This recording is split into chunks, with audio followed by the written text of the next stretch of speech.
This land belongs to the community now. That's what Claudia Hale shouted, chin lifted, standing smug in front of a 4-story complex someone had the nerve to build on my lawn.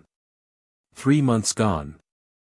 And I come home to find my tomatoes scraped to asphalt, my fruit trees ripped out, and, right where my vegetable beds used to be, stone walls, balconies, and a fresh parking lot with blue handicap stencils still drying.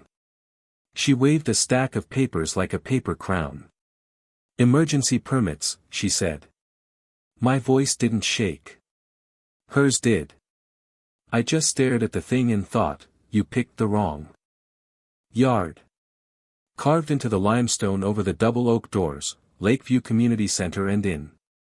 2 3-story wings stretched across what used to be my front lawn, claiming the horizon like a land grab in broad daylight. This wasn't a fence line spat.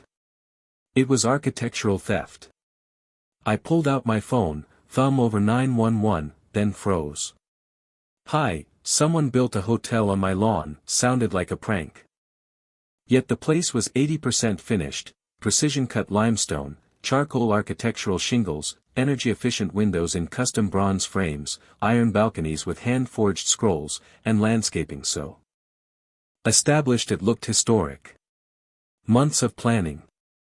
Serious money. A delivery slip stuck from my mailbox, invoice RC 47291, addressed to Lakeview Community Project, East Property Line. My East Property Line. They'd used my markers to aim their crime. That's when Claudia stepped out like a hostess greeting brunch. Perfect gray bob, blazer, the smile she saved for HOA meetings, where she thought she already had the votes. Ethan, wonderful timing, she trilled. Yes, Ethan Brooks. That's me. We had to act quickly for community safety. The fire marshal granted emergency access for fuel reduction and emergency. I cut in. You built a community center on private land without consent. The crisis permits cover community infrastructure, she insisted, hugging that folder like a life vest. It looked official, seals, signatures, but her eyes kept flicking toward the stone as if the building itself could back her up. A patrol SUV rolled in. A neighbor had called about suspicious activity after seeing me unload luggage. When Deputy Noah Reed stepped out, tall, steady, clipboard already out, the temperature dropped 10 degrees. I got a call about a property dispute, he said, scanning from me to the building to the earth-scarred yard. This appears to be a legal development on private property. I'm securing the site and calling building and safety. Finally, someone who could tell the difference between an HOA and the law. Officer, Claudia piped up, this is emergency infrastructure authorized through proper channels. Ma'am, Deputy Reed said, taking photos, emergency permits don't cover multi-story permanent construction. This would require planning approval, environmental review, multiple inspections. Yellow tape went up. The community center instantly looked less like an achievement and more like evidence. I walked the perimeter where my garden had been and found something. Half buried in gravel, my grandfather's old wrench. Rusty. Worn. MT 1967, etched in the handle. I'd always thought the initials were his. Later, I'd learned they weren't. By morning, the neighborhood was on porches, phones out, whispering. Inspector Julia Martinez arrived at 7:30 sharp, hard hat under one arm, calm as a surgeon. She circled the structure with Deputy Reed. Jotting, photographing, measuring. Emergency permits don't authorize community centers with lodging or event spaces, she said. Someone intentionally misrepresented scope. Neighbors found their courage. Mrs. Green hustled over clutching her phone. I heard Claudia on a call a week after you left. She said, we need concrete poured before the tax guy returns. I recorded it. My security system logs told the same story. Drainage work in week 1. Storm shelter framing, in month 1. Safety shelter final stage, in month 2. Neighborhood asset, by month 3. Same building, shrinking labels. Then an email pinged my phone from a blank address, high-res images of a signature. Forged, the sender wrote. Look at the T-curve on page 3. Not the city planner's hand. I forwarded it to Deputy Reed, who slid it into the growing file. I called planning. Olivia Park, the city planner, answered on the first ring. No permits were filed for a community center. At your address, Olivia said. A facility like that requires environmental impact reports and public hearings. Months. Right then, a contractor stepped out, pale as plaster dust. Name's Grant Wallace, he said. I knew the name, he'd built half the cul-de-sacs in our county. He held up a fat folder that shook in his hands. These are the permits Claudia provided. If they're fake, I've been building dirty for 3 months. 20 years clean, my license is my life. Inspector Martinez flipped through, comparing stamps and signatures to known exemplars. Tight jaw. Small shake of the head. We'll verify through records today. I built a timeline of my own. USPS hold confirmations for my work trip. Lawn care invoices with GPS photo stamps showing progress week by week. Security footage of trucks and deliveries dated and time-coded. Tax receipts paid in full. Every piece said the same thing, I was legitimately gone while someone else turned my land into a project.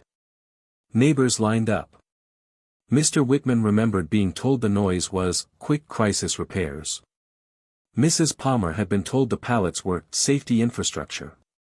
Each person had been given a custom fairy tale. This isn't HOA emergency power, I told Deputy Reed. It's calculated fraud and property conversion. He nodded, jaw set. Mr. Brooks, that's exactly what it looks like. Code enforcement opened panels. The workmanship was textbook, rebar, anchors, properly sized wiring, grounded panels, balanced HVAC. Someone knew how to build. They just hadn't bothered. With a single legal authorization. Retroactive permits. Claudia chirped hopefully when Grant confronted her. You can't retroactively file an environmental impact study, Grant said. Voice breaking. That's not how law, or concrete, cures. The HOA treasurer showed up next, a wreck. I'm Tara Jennings, she said, spreading ledgers on my table. Claudia drained the reserve, 400,000, under emergency infrastructure. No board vote. And she personally guaranteed construction loans with her house. So that's why Claudia was shoving so hard, not only had she gambled the HOA's future, she'd bet her home on a bluff. I kept looking at that wrench, MT 1967, and finally pulled county records. MT Construction, 1967, had drawn the original plats and easements for our neighborhood. My grandfather hadn't just owned a wrench, he'd owned the company that built the legal skeleton of this place. And the bids? They'd beaten Hale Construction, Claudia's family. Fair and square. So it wasn't random land. She'd picked mine. News trucks arrived. Claudia did her hair, stood by the stonework, and told Channel 7 I was blocking progress for selfish reasons. She talked about amenities, property values, service to the community. She didn't say a word about forged permits or private land. Meanwhile, Grant carried boxes into the DA's office. Full cooperation, he told investigators. Emails. Texts. Schedules. The receipts turned into a map of deception, month by month, promise by promise, stamp by fake stamp. The HOA board held an emergency meeting without Claudia. We never approved any of this, said Tom Whitman. She exceeded her authority. She's removed as president, said Sandra Blake, gavel cold as steel. Our city planner, Olivia Park, quietly confirmed what the anonymous emails had signaled: the signatures weren't hers. She'd been my invisible tipster because forged city documents threatened the integrity she swore to protect. The DA announced they were weighing formal charges: permit fraud, unauthorized use of HOA funds, property conversion. Opinion in Lakeview split along familiar seams. Until a neighborhood meeting reframed it: property rights aren't selfish, they're the rails that keep every homeowner safe. 6 weeks later, we filled a courtroom. Judge Caroline West took the bench, glasses low, voice even. The plea agreement was thick, precise, and, frankly, elegant. Ms. Hale, Judge West said, you violated land use law and abused HOA authority. Your intentions do not erase unlawful methods. Then she laid out the resolution. 6 months of community service teaching HOA governance and lawful process. A permanent ban on holding HOA office statewide. Restitution for my legal costs and property damage. Public acknowledgement of the violations to deter the next emergency empire. And the cornerstone, full title transfer of the complex to Ethan Brooks, effective immediately. The clerk read the order, voice ringing. The building that was stolen off my soil was now legally mine. Outside the courthouse, I faced the cameras, not for victory laps, but to set the tone. We're forming the Brooks Community Foundation, I said. We'll operate the center lawfully. 20% of revenue goes to neighborhood programs. Every decision runs through proper permits and public process. Back at the stone entrance, I took my grandfather's wrench, the one stamped MT 1967, and drove bolts into a new sign: Brooks Community Center, privately owned. Community operated. Built right this time. Neighbors gathered. Mrs. Palmer squeezed my arm. You could have burned it all down, she said. Instead, you built something better. Grant shook my hand, promising he'd never trust paperwork he didn't verify again.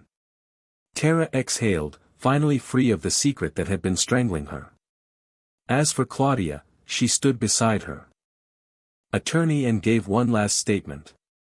I wanted to help, she said. I was wrong about the law. I'm sorry.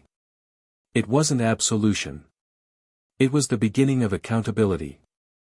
So yes, they built a hotel that wasn't on my land while I was away. They ignored process, property lines, and the Constitution, all in the name of community. Too bad for them. The law turned every stone they laid into a deed with my name on it. Now the doors are open, legally. Kids practice in the multipurpose room. Seniors meet under skylights that passed inspection. The books balance. The permits hang framed by the door. And our neighborhood learned something bigger than a headline: the fastest way is almost never the right way. Foundations, legal and literal, are what keep a place standing. I lock up at dusk, the new sign catching the last light. Lakeview is quieter now, and stronger. Justice didn't demand a wrecking ball. It demanded a reset, one that protects every homeowner here. The next time someone waves a folder and whispers the word emergency,